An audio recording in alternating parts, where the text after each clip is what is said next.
ito ay rated SPG. Striktong patnubay at gabay ng magulang ang kailangan. Galit na galit itong si Espina sa lolo ni Bubbles dahil pinabayaan umano niya na mahulog ang loob ni Bubbles dito kay Tanggol dahil baka mamaya kakanta itong si Bubbles kay Tanggol at malaman pa ni Tanggol ang totoo nilang gawain na hindi masasamang tao ang kanilang pinatumba. Winawarningan ni Espinas itong si Mayor na kung sakaling mangyari ang kanyang mga pinagsasabi, si Bubbles umano ang mananagot sa kanya.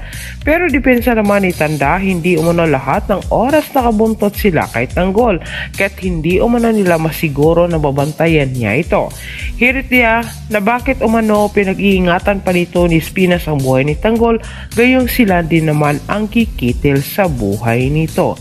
Depensa naman ni Espinas, hanggat mapakinabangan pa umano nila itong si Tanggol ay kailangan nilang pagkaingatan dahil mahalaga umano sa kanila itong si Tanggol. Samantala, pinagbawalan naman ni Rigor itong si Tess na dalawin itong si Tanggol, lalo na ngayon na alam na umano ni Tanggol ang totoo. Ayaw umano niyang maulit ang pagsuway ni Tinding sa kanyang utos. Ngunit kinontra ito ni Tess. Kailangan umano niyang makausap itong si Tanggol at kailangan niyang maipaliwanag kay Tanggol ang lahat. Sobrang nagalit itong si Rigor dahil sinusubukan umano siya ni Tess. Sinabi naman ni Tess kay Rigor, diretsahan niya itong sinabi, wala umano siyang pakialam kung magalit pa sa kanya itong asawa dahil mas pipiliin umano niya itong si Tanggol kaysa kay Rigor. Bagay naman na nagtulak din kay Rigor para pahalagahan niya ang meron sila ni Lina.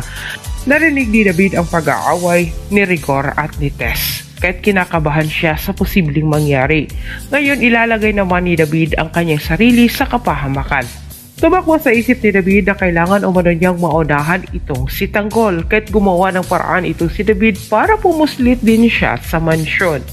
Ngunit sa kasamang palad, sa pagdating naman ni David sa mansyon, nagkataon din na dumating itong si Mokang at Ramon dahil gusto nilang samahan itong si Don Julio at ipaalam din nila sa matanda ang balak nila na magkaanak.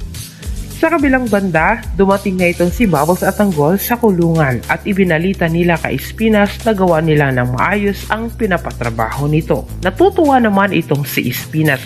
Kahit bilang pasasalamat niya, sinabihan niya itong si Tanggol na humiling kahit ano ibibigay umano niya dito kay Tanggol. Kaya sinamantala din ni Tanggol ang kanyang pagkakataon para dalawin itong si Lola Tinding.